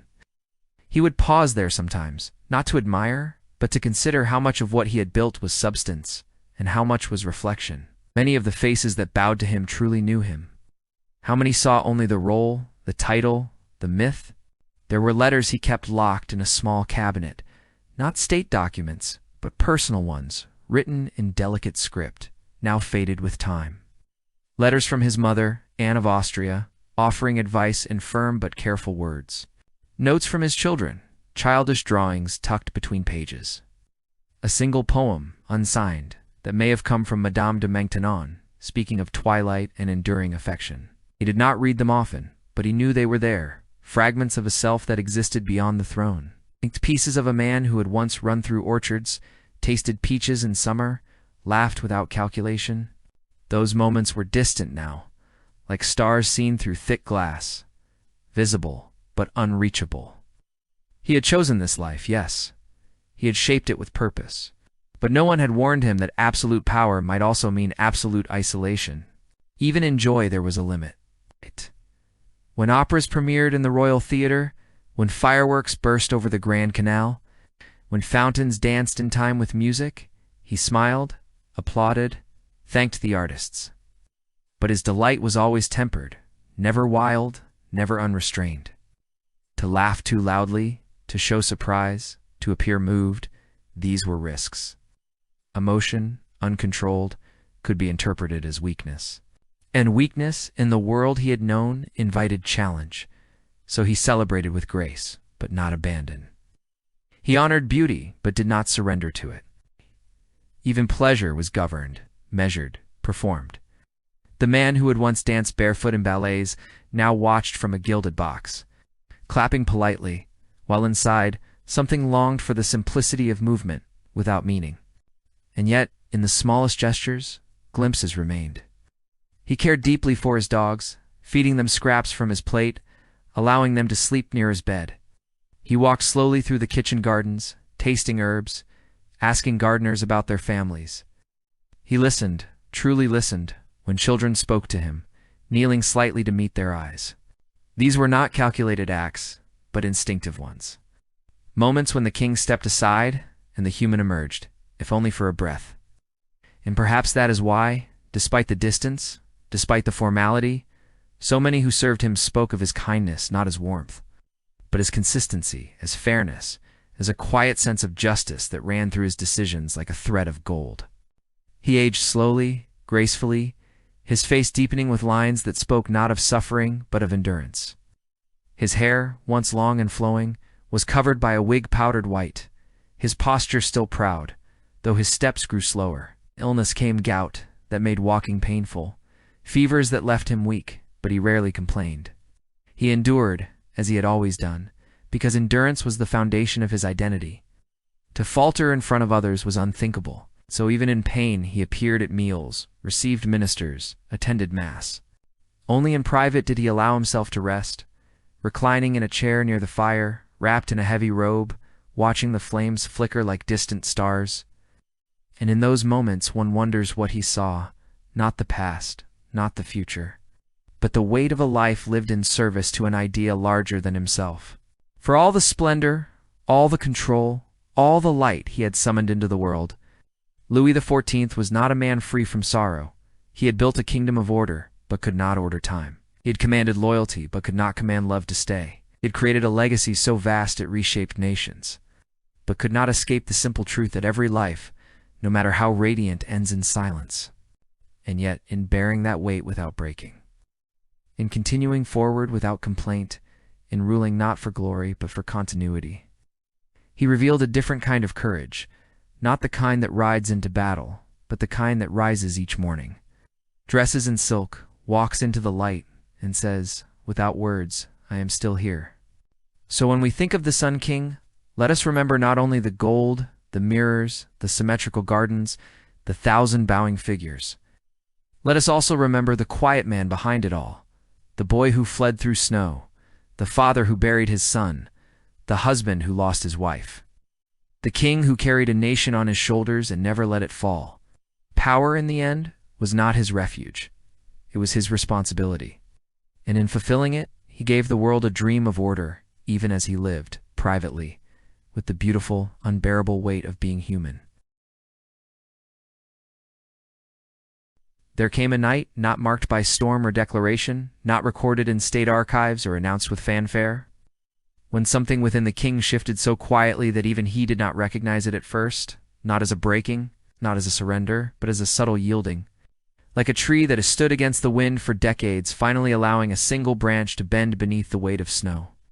It was late autumn, the kind of season that arrives not with drama, but with gradual dimming, where the light lingers just a little less each day, where the air grows heavier with the scent of damp earth and fallen leaves crushed beneath footsteps on the gravel paths of Versailles, their edges softened by moss, their colors faded from gold to brown. The fountains had been silenced for the season, their basins still and dark, reflecting only the pale glow of distant lanterns and the occasional flicker of a bat's wing passing overhead. The usual rhythm of evening rituals unfolded with quiet precision, the courier attended by nobles eager for favor, their silk slippers whispering against marble, the measured words of ceremony spoken in low tones, the careful folding of robes, the bowing of heads. But Louis moved through it all with a stillness deeper than usual, as if his body performed the motions while his mind lingered elsewhere. Drawn inward by a weight he could not name, a presence that had grown slowly over years, like ivy climbing a stone wall, unseen until it covered everything. After the court withdrew, and the final candle was extinguished beside his bed, he did not call for sleep. Instead, he rose silently, wrapped himself in a heavy robe lined with fur, and walked barefoot across the cool marble floor to the tall window overlooking the gardens, where moonlight spilled across the parterres like liquid silver, illuminating the geometric patterns of hedges and flower beds that Lentre had once shaped with such care, now resting beneath a thin veil of frost. The silence was complete. No music from distant salons, no laughter in the corridors, no footsteps on stone. Even the wind had stilled, as if the world itself were holding its breath. And in that hush, memory returned uninvited, not in flashes, but in waves, slow, deep, inevitable. He saw again the face of his son, the Dauphin. Pale in the candlelight of his final hours, his breathing shallow, his eyes half closed, yet still searching for his father's hand. He heard the faint cough that had signaled the beginning of the end. The way the room had grown colder despite the fire, the way the doctors had exchanged glances without speaking. He felt the warmth of the child, his last grandson, the future king, resting in his arms during the baptism. So small, so fragile, as if life itself were a flame to easily blown out by the slightest draft. For decades, he had built an empire on certainty, on order, on the belief that control could shield him from chaos, that discipline could outlast time, that visibility could prevent betrayal. But nature, relentless and silent, had proven otherwise. No mirror could reflect youth restored, no decree could summon back a single breath, no army could defend against fever. And in that moment, standing by the window, he understood that all his power, all his grandeur, all his carefully constructed world had not been built to stop death, only to delay its notice. He thought of the dances he once led in the grand ballroom, his body strong, his movements precise, the music swelling around him like waves rising toward shore, the candles blazing in chandeliers, the nobility watching in reverence as he moved across the floor in costume adorned with gold thread and feathers, playing Apollo, the god of light, the bringer of dawn. Now his steps were slower, his joints stiff with gout, his presence more solemn than radiant, and though he still attended performances, he no longer danced. He sat instead in a raised chair near the musicians, listening, nodding, smiling faintly, but never joining. The younger courtiers still bowed deeply, still praised his wisdom, still competed for the honor of walking beside him in the gardens. But he could feel the distance growing, not in loyalty, but in essence. They belonged to a world moving forward, while he carried one closing behind him. A world of rebellion survived, of peace enforced, of unity crafted through spectacle and routine. He was no longer the young sun rising over France. He had become the enduring light, yes, but also the long afternoon stretching toward dusk. The sky still bright, but the shadows growing longer with each passing hour. And though no one dared speak of it, though the rituals continued without pause, though every morning the lever was performed with the same precision as 50 years before, he knew with a clarity that settled in his bones like cold in winter that the center could not hold forever, that even the most carefully balanced structure must one day begin to tilt. It was not fear that filled him that night, nor regret, nor sorrow in its sharpest, most piercing form. It was something quieter, more profound, acceptance. A recognition that all things, even the longest reign, even the most meticulously constructed world, must one day yield to what comes after, that permanence is not a condition of life, but a dream we build to comfort ourselves against the truth of impermanence. He had spent his life ensuring stability, eliminating uncertainty, making himself the fixed point upon which everything turned, the axis around which the court, the government, the very identity of France revolved. And yet here he was, feeling the ground shift beneath him, not through rebellion or war, but through the simple passage of years, the slow erosion of strength, the quiet accumulation of loss. The boy who had fled Paris in terror, hidden in a carriage racing through snow, now ruled without challenge. His word law, his presence sacred, and still he could not stop time.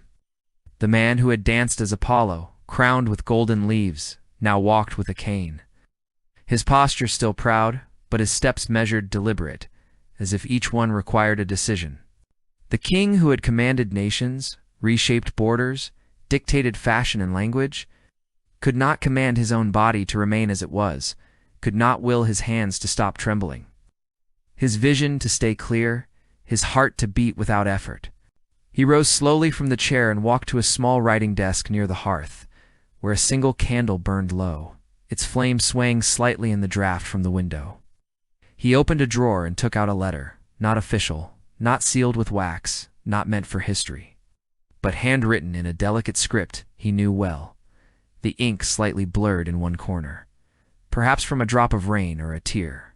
It was from Madame de Maintenon, written just days before, speaking not of politics or court intrigue, but of peace, of prayer, of the quiet joy found in simplicity, in the way morning light falls across a garden bench, in the sound of birds returning to the same tree each morning, in the patience of roots growing unseen beneath the soil. She wrote of how beauty often arrives unnoticed, like breath, like memory, like the scent of lavender carried on a breeze. He read it again, slowly, letting each word settle in his mind, feeling the weight of her voice in the silence. There was no urgency in her words, no demand, no attempt to influence, only presence. A steady companionship that had grown over decades, not in passion but in understanding. And in them, he felt something he rarely allowed himself: tenderness. Not the fire of youth, not the drama of love, but the deep, quiet affection of two souls who had lived long enough to understand what truly matters, not power, not legacy, not glory, but the simple act of being seen, of being known, of being held in another's thoughts without performance. For the first time in decades, he allowed himself to wonder, not about the succession, or the future of the monarchy, nor the balance of power in Europe, but about himself, the man beneath the title. Who was he really? Was he the sum of his decisions, his ceremonies, his portraits painted by Lebrun, his image multiplied in mirrors and medals? Or was he still the boy who laughed in an orchard, juice running down his chin, free for a single moment from the weight of being royal? Was he the frightened child in the carriage, clutching his mother's hand, hearing the shouts of angry crowds fade behind him? Was he the young king who stood before his council and declared he would rule alone, his voice calm, his heart pounding? He had defined himself by control, by visibility, by the unwavering performance of kingship, because that was what safety required, what stability demanded. But now, in the silence of the night, with no eyes upon him, no roles to play, no duties awaiting at dawn, he asked softly, without speaking aloud, "Have I ever simply been? Have I ever existed outside of function, outside of duty, outside of the endless repetition of ritual? Have I ever breathed without calculation, loved without strategy, rested without guilt?" He thought of the hall of mirrors, so full of light, so designed to multiply his image until it seemed infinite, stretching backward into darkness, doubling and redoubling until it was impossible to tell where the real man ended and the reflection began. And yet in all those reflections, how much of the real man could be seen? How many of the thousands who bowed to him had ever truly known his doubts, his grief, his private hopes, the moments when he questioned whether any of it, the wars, the taxes, the splendor, had been worth the cost? He had made himself visible in every way, his meals observed, his walks scheduled, his health monitored, his words recorded, and yet in doing so he had hidden the most essential part, the inner life, the unguarded moment, the unspoken word, the silent prayer offered not for victory, but for peace. Power, he realized, had given him everything: wealth, influence, admiration, immortality in art and memory, except the freedom to be unseen, to be ordinary, to be small. And then, from somewhere deep in the palace, a sound broke the silence, faint, distant, almost unreal, as if emerging from a dream. A single harpsichord note, resonant and pure, followed by another, then a soft melody, slow and mournful, rising like mist through the halls, drifting upward through stairwells, slipping beneath doors, filling the stillness with something both beautiful and heartbreaking. It was not part of any ceremony. No concert had been announced. Perhaps a musician, unable to sleep, had gone to the music room to play alone, seeking solace in sound.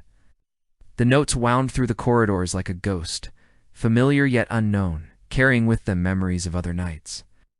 Other songs, other lives that had passed like shadows through the palace, children grown and gone, lovers lost, friends buried, seasons repeated until they blurred. Louis closed his eyes and listened. He did not call for the music to stop. He did not ask who played. He simply stood there, wrapped in darkness, letting the sound wash over him, not as entertainment, but as communion. As if the house itself were speaking, remembering, grieving. In that moment, something released within him. Not resignation, not defeat, but release. The need to always lead, to always decide, to always be present, began to soften, like ice melting under spring sun. He had spent 60 years ensuring that France would not fall into chaos, that the nobility would not rebel, that the kingdom would endure beyond his lifetime. I had built Versailles not just as a home, but as a fortress of order, a machine of unity, a theater of power where every gesture mattered. He had ruled with such precision that even nature seemed to obey, trees trimmed into symmetry, fountains timed to music, seasons anticipated by gardeners who pruned and planted according to his calendar. But now, listening to that solitary melody in the dark, he understood that some things cannot be controlled, and perhaps should not be. Music, like grief, like love, like time, must be allowed to flow.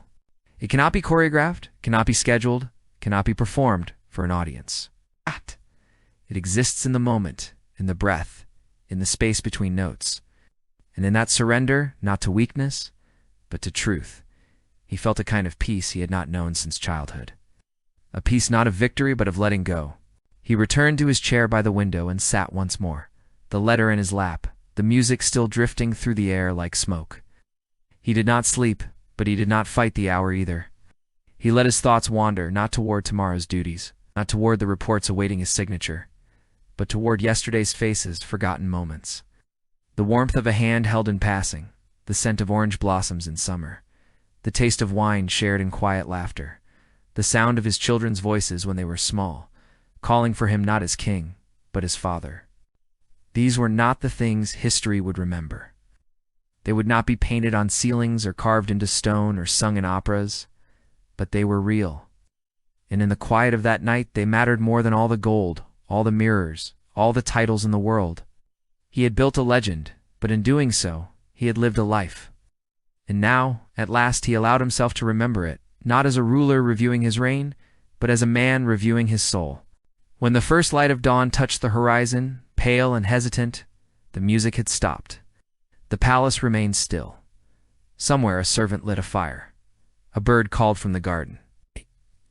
The new day began, as it always did, without announcement, without drama, simply arriving like breath. Louis rose slowly, folded the letter with care, placed it back in the drawer, touching the wood for a moment, as if saying goodbye. He dressed in silence, without calling for attendance, putting on his clothes with hands that trembled only slightly, each movement deliberate, unhurried. When he stepped into the corridor, the world resumed, guards bowed, pages scurried. The machinery of court life began to turn, the petty lever prepared, the ministers gathered. He greeted them all with calm dignity as he always had, his voice steady, his posture upright.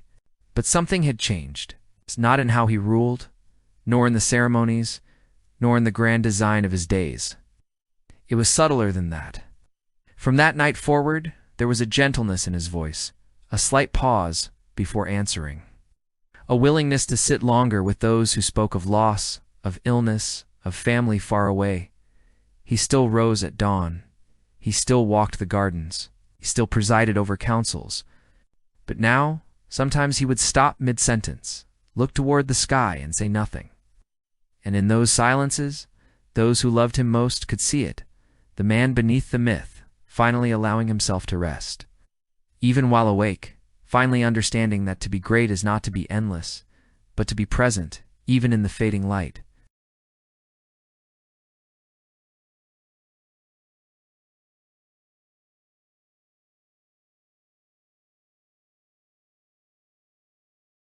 As the years settled over Versailles like a fine layer of dust on velvet drapes, as the king's steps grew slower and the voices of those he had loved faded into memory, there came a time when the weight of his choices could no longer be carried in silence, not as regret, not as remorse, but as a quiet recognition that every great design carries within it an unseen cost, like shadows cast by even the brightest light. He had built a kingdom of order, a court of unmatched splendor, a legacy so vast it reshaped the soul of France. But in doing so, he had also shaped absences, spaces where other possibilities might have lived, where different paths could have unfolded, where peace might have been found not in control, but in balance. The gold on the ceilings did not shimmer less for this truth, nor did the fountains dance any less joyfully, but beneath the surface of beauty, beneath the rhythm of ceremony, there ran a current of loss. Not loud, not dramatic, but deep, like a river flowing underground. Unseen, but shaping the land above, one of the heaviest burdens was the toll his wars had taken on the people beyond the palace gates, not the nobles who danced in gilded salons, nor the ministers who debated strategy over glasses of wine, but the peasants who rose before dawn to tend fields worn thin by too many harvests, whose children played barefoot on cold earth, whose bread grew darker and thinner with each passing year. Louis had ruled with the belief that glory strengthened the nation, that military victories affirmed divine right, that borders expanded meant power secured. And so, decade after decade, armies marched to the Rhine, to Flanders, to the Spanish frontier, drums beating, banners flying, cannons rolling over cobbled roads. But behind them, taxes rose, grain was requisitioned, villages emptied as young men never returned. Winters became harder. Hunger walked through the countryside like a guest who never left. And though no one spoke of it at court, though the ballrooms remained full and the operas continued, the king knew, in the way a man knows the ache in an old wound, that his dreams of greatness had been paid for in lives far from his sight, in sorrows whispered around hearths where his image was not revered, but feared. He had revoked the Edict of Nantes in 1685, ending decades of fragile tolerance for French Protestants, known as Huguenots. It was a decision made not in anger, but in conviction, a belief that unity of faith was necessary for unity of state, that a kingdom divided in religion could never stand firm. Priests had counseled him, scripture had guided him, and his own Catholic devotion had sealed the decree. But the consequences unfolded like a slow tragedy. Tens of thousands of Huguenots fled, not in rebellion, but in silence, slipping across borders into England, Prussia, the Netherlands, carrying with them skills, trades, knowledge. They were weavers, artisans, doctors, merchants, people who had woven themselves into the fabric of French life. Their absence left holes in towns and cities, in workshops and markets. Looms stood idle, shops closed, skills vanished. And while the king saw obedience restored, others saw a nation growing poorer, not richer. Its strength diminished by the very act meant to strengthen it. Years later, when advisors spoke of economic decline, of weakened industry, of foreign rivals rising, he did not connect it to that decision, or perhaps he did, and simply chose not to speak of it, knowing some choices cannot be undone, only carried. Even within the walls of Versailles, where loyalty was expected and dissent silenced, there was a kind of emptiness that no amount of grandeur could fill. The court was alive with movement, yes, with music, fashion, flirtation, intrigue, but it was a life performed, not lived. Nobles competed for proximity to the king, not out of love but out of necessity, their power now dependent on presence rather than birthright. A duke who once ruled a province like a sovereign now begged for the honor of handing the king his nightshirt. A countess who governed estates and dispensed justice now spent hours perfecting her curtsy. And in that transformation, something essential was lost. Not just authority, but purpose. The great families of France still wore silk, still dined on pheasant, still filled their rooms with art. but they no longer shaped the nation. They had become ornaments in a living museum, their roles defined not by duty, but by ritual. And though they smiled, bowed, praised, there was a quiet melancholy in their eyes, the look of people who had traded substance for spectacle, influence for inclusion. The weight of constant performance also shaped the royal family in ways that could not be seen at first. His children, raised in the glare of public life, grew up without privacy, their joys and sorrows witnessed, recorded, judged. A daughter's illness became a matter of state concern. A son's marriage was negotiated like a treaty. Love, when it existed, was hidden, restrained, never allowed to disrupt the image of harmony. And when death came as it did, again and again, mourning was not personal, but ceremonial. There were no private tears, no unguarded grief. Sorrow had to be measured, contained, performed at the right moment, in the right way. In trying to protect his family from the chaos of his youth, he had placed them within a gilded cage, where safety came at the price of freedom, where love could not breathe unless it followed the rhythm of the court. He had dreamed of making France the center of civilization, and in many ways he succeeded. Artists came from across Europe to work in his palaces. Musicians composed pieces so intricate they seemed to capture the pulse of time itself. Dancers moved with such precision they appeared weightless. The French language became the tongue of diplomacy, of elegance, of thought. Fashion flowed outward from Versailles like a river, shaping how people dressed from Madrid to St. Petersburg. And yet, in making culture a tool of power, he also made it fragile, dependent on the crown, tied to the king's taste, vulnerable to the whims of a single man. When he aged, when his interests shifted, entire schools of art faltered, and he favored one composer over another, careers rose or fell in silence. Beauty in his world was not free, it was granted, nurtured, controlled. And though it flourished, it did so under watchful eyes, like flowers grown in a greenhouse, never truly wild. There was also the slow erosion of trust, not between him and his people, but within himself. After a lifetime of being observed, of calculating every word, of never showing weakness, he had forgotten how to be uncertain, how to ask for help, how to say I do not know. Advisors hesitated to speak plainly, fearing disfavor. Friends, if he had any, learned to mirror his thoughts rather than challenge them. And so in his later years he ruled increasingly alone, not by choice, but by isolation, surrounded by thousands, yet more solitary than a hermit in a cave. He could command armies, summon architects, rewrite laws, but he could not command honesty. No one told him when his ideas were outdated, when his wars were unwinnable, when the world beyond France was changing in ways he could not see. He remained the sun, but the planets around him had stopped moving freely, and in that stillness, truth grew distant. And then there was the loss of time, not just in the sense of aging, but in the moments that slipped away unnoticed. How many evenings could he have spent walking quietly with Madame de Maintenon, not as king and companion, but as two elderly souls sharing tea by the fire? How many mornings could he have watched the sunrise over the Grand Canal without protocol, without attendance, without the need to be seen? How many times could he have laughed without measuring the sound? These were not grand sacrifices, not historical turning points, but they were human ones. And in a life devoted to the eternal often crowded out the immediate, leaving little room for the small, fleeting joys that make a heart feel full. He had built a legacy that would last centuries, but he had lived a life that, in its deepest corners, was marked by restraint, by discipline, by the quiet suppression of self. Yet even in this reflection, there was no bitterness, no reproach. He did not sit in darkness blaming himself for the weight of rule. He had chosen his path with open eyes, knowing the cost, believing the vision worth it. He had seen France fractured, rebellious, weak, and he had made it strong. He had seen chaos and answered with order. He had seen division and responded with unity. He had given his people something rare: stability, pride, a sense of belonging to something greater.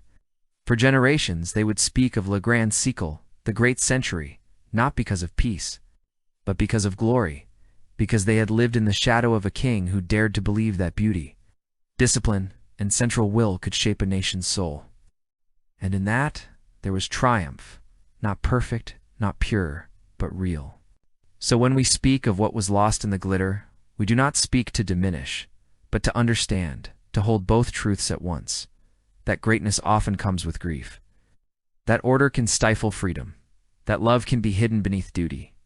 That a man can give everything to his country and still feel, in the quietest hours, that something within him remains ungiven.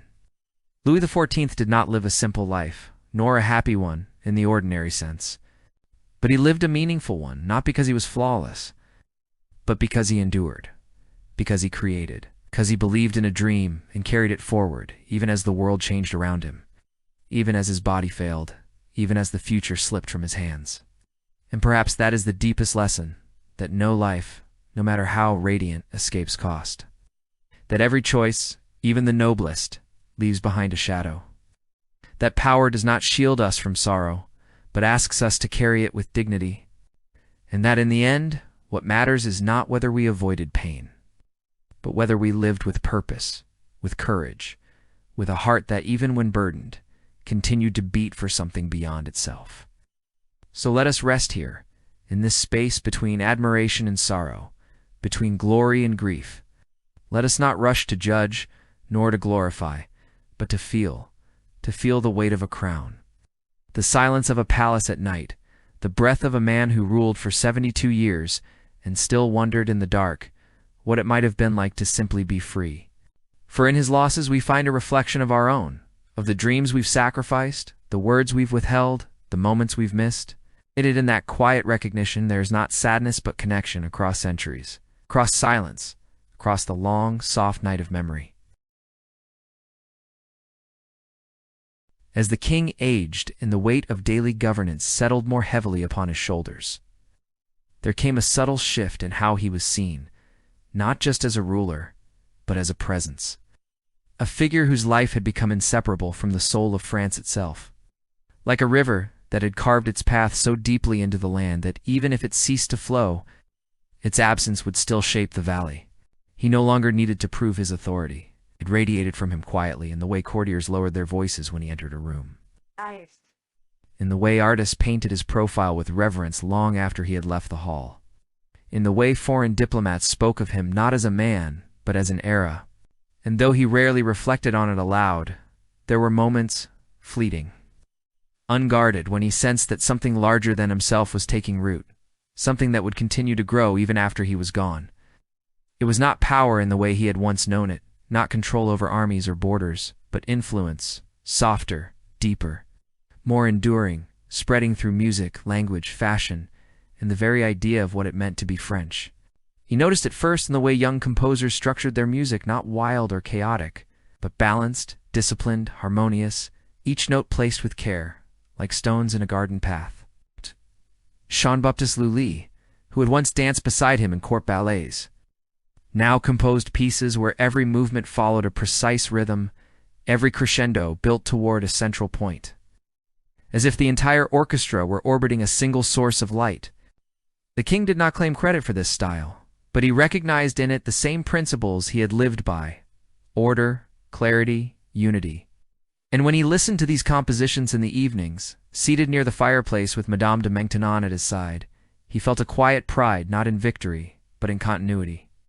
This was not war won, nor territory gained, but beauty shaped, a legacy not carved in stone but woven into sound, carried forward by hands that had never met him, yet moved to the rhythm of his world.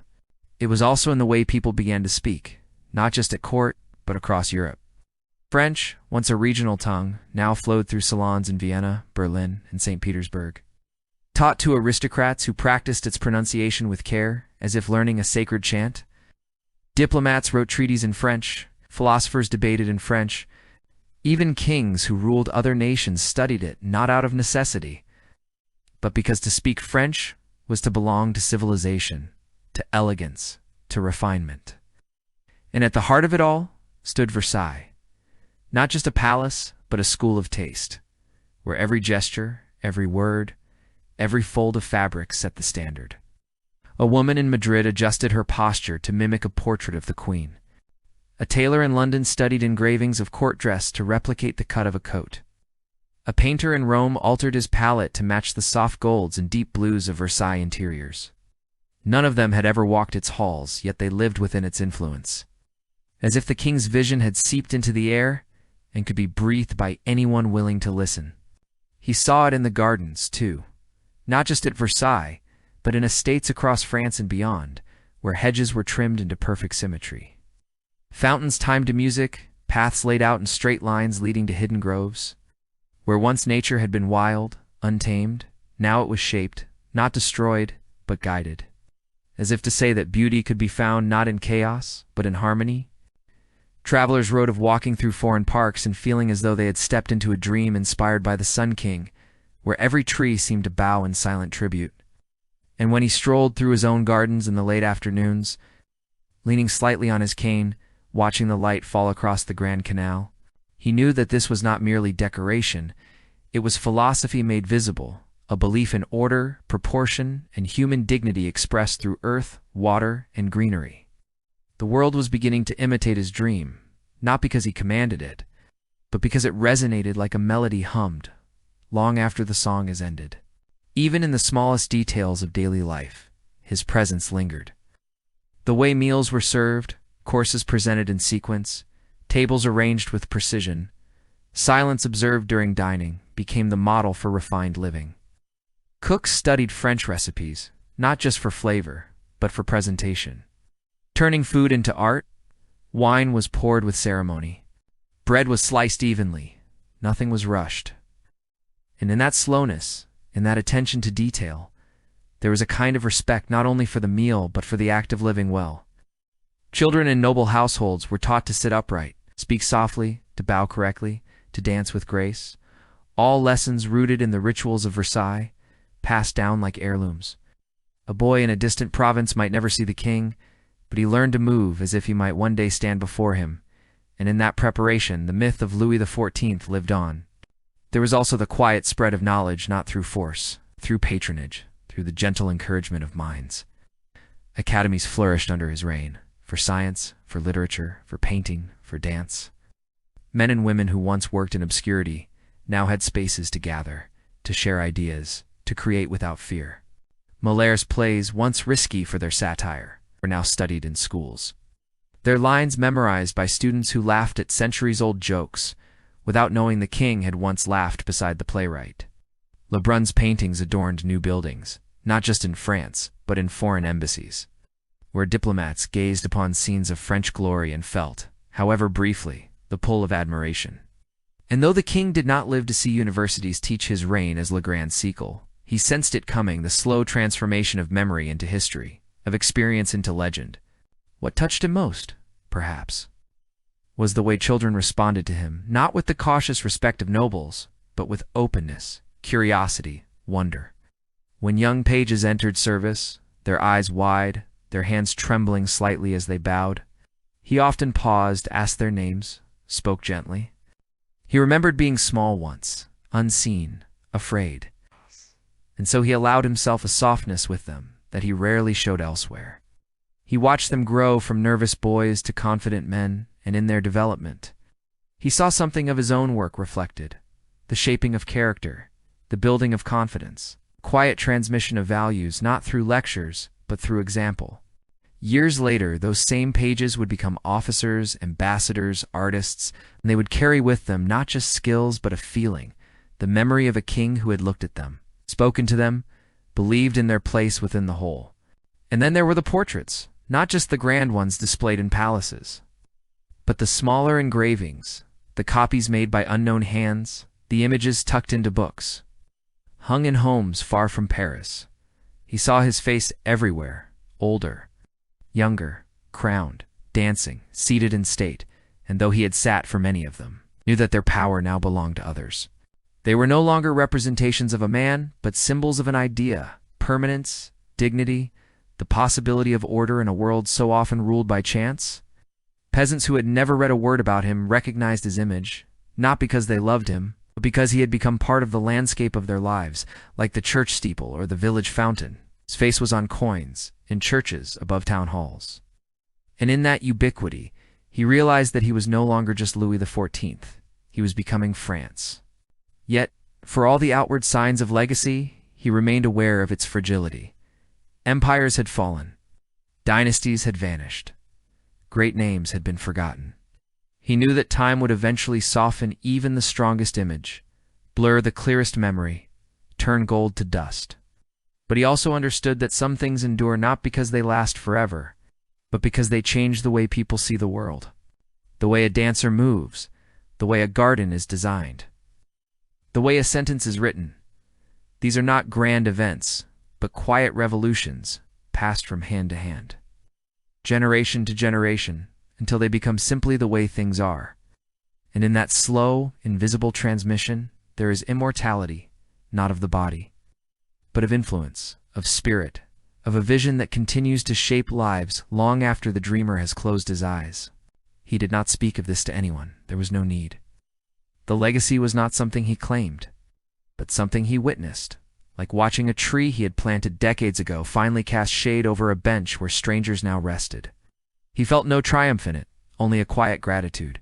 He had not sought to be remembered. He had sought to bring peace, to end chaos, to make France strong. And if along the way beauty had taken root, if discipline had inspired grace, if unity had given people pride, then perhaps his life had meaning beyond the crown. Not because he was perfect, not because he had done no harm, but because he had tried with every breath, with every decision, with every sunrise, he greeted at Versailles to build something lasting. Something worthy of the trust placed in him so long ago when he was just a child fleeing through snow. So when we speak of the legacy beginning to take shape, we do not speak of monuments or victories alone, but of the quiet ways a life can ripple outward in a melody, in a gesture. In the way someone sets a table or trims a hedge or speaks to a child. Louis XIV did not live to see the French Revolution, did not witness the fall of his dynasty, did not know how history would judge him. But in those final years, as the candles burned low and the music drifted through empty halls, he could feel it, the presence of something beyond himself, growing slowly like ivy on a wall, like roots beneath soil, like the first light of dawn touching the highest spire of the palace he had built. It was not loud, it was not urgent. It was simply there, alive, breathing, continuing. And in that awareness, there was peace, not the peace of completion. For nothing truly ends, but the peace of knowing that even as one life fades, another begins. That even as the sun sets, its light still travels. That even in silence, the world remembers. As the years passed beyond the final breath of the Sun King, time did not rush forward as it often does after great events. Instead, it slowed, as if the world itself needed a moment to exhale, to adjust to the absence of a man whose shadow had stretched across decades, whose voice had shaped laws, whose image had defined an age. The sun still rose over Versailles, still spilled gold across the hall of mirrors at dawn, still warmed the stone terraces where once he walked with measured steps, but now the light fell differently, not as command, but as remembrance. The fountains continued to play, their waters leaping in familiar rhythms, yet the music that accompanied them felt softer, less ceremonial, as though the musicians played not for an audience of nobles, but for the air itself, for the ghosts who lingered in alcoves and garden paths. Life at court went on. Yes, new faces arrived, new fashions emerged, new kings were crowned, but beneath the surface, something had shifted. The center was gone, the axis had stilled, and slowly, almost imperceptibly, the world began to breathe again in its own rhythm. No longer bound to the pulse of a single heart. The palace remained, of course, vast and unchanging in its structure, its walls still lined with portraits of the king in every phase of his reign, the young dancer crowned with leaves, the mature ruler in robes of state, the elder monarch with eyes that seemed to hold centuries. But dust settled on frames, curtains faded from endless sunlight, ivy crept along the outer stones, not in destruction but in embrace. Servants who had known him personally grew fewer with each passing season, till only a few remained. An aging valet who recalled the weight of the king's hand on his shoulder. A gardener who remembered being asked about his son's health. A seamstress who once mended a cuff and received a quiet thank you, spoken without ceremony. These small memories were not recorded in history books, but they lived in whispers, in moments shared over tea. in stories told to younger staff who listened with reverence, as if hearing of a myth made real. And in those hushed retellings, Louis XIV was no longer a sovereign, but a man tired, kind, distant, present. Outside Versailles, France continued to change. Not all at once, but like a river altering its course over generations.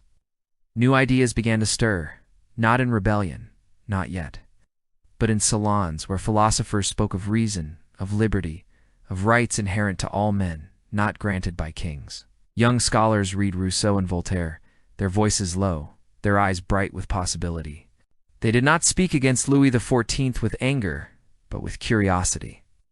As one might study an ancient monument, admiring its scale, questioning its purpose, wondering what lay beneath the gold, his reign was taught now as Le Grand Siècle, the great century, not because it was just or free, but because it was ordered, because it had given France a face, a language, a sense of self.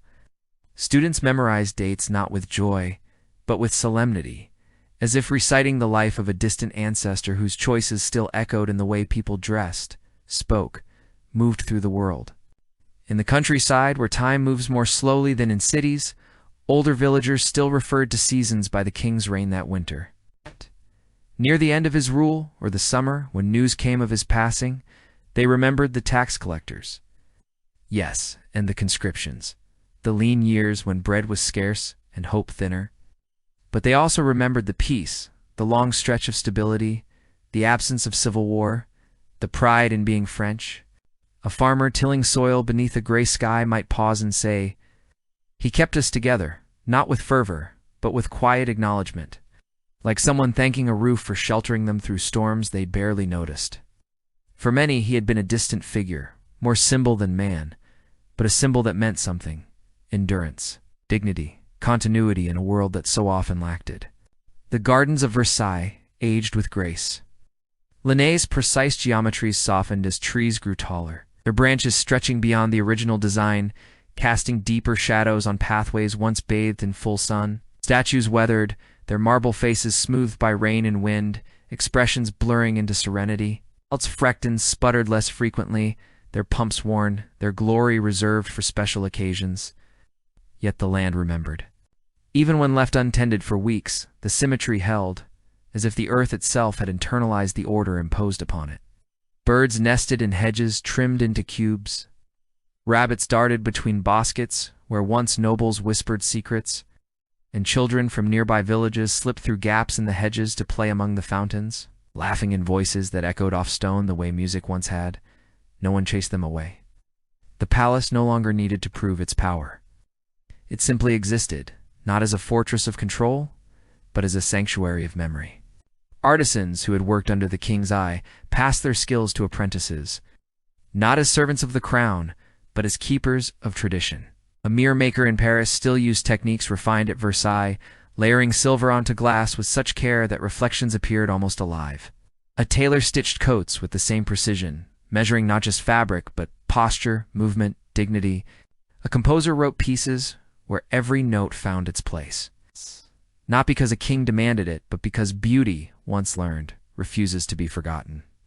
These were not acts of loyalty, but of inheritance, the quiet transmission of a standard, a belief that excellence mattered, that form could carry meaning, that even in simplicity one could honor what came before. And in that continuity, the king lived on, not in decrees, but in craft, in gesture, in the unseen discipline of those who knew, without saying, that greatness leaves behind more than monuments. His family endured, though not always in the way he had hoped. The grandson he had held as an infant, the last fragile thread of his bloodline, became king, then died young, leaving behind a child too small to understand the weight of the crown. The rituals of the lever and couture continued, but they felt hollow now, performed out of habit rather than meaning. The court still bowed, still dressed in silk, still danced in ballrooms lit by candles, but the center was missing. No one commanded attention the way he had. No presence filled a room simply by entering it. Generations later, historians would say that the monarchy never truly recovered from his absence, not because it fell immediately, but because it lost its balance, its certainty, its sense of eternal right. After him, kings ruled not as sons, but as heirs to a fading light. And yet, in quiet corners of the world, his influence persisted in ways he could never have imagined.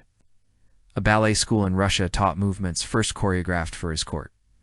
A vineyard in California planted grapes using methods brought from French estates he had supported. A painter in Japan studied engravings of Versailles not to copy, but to understand harmony. A writer in Argentina described a character's elegance by saying, "He moved like a man from the court of Louis XIV, unaware of the wars, the grief, the solitude behind the phrase."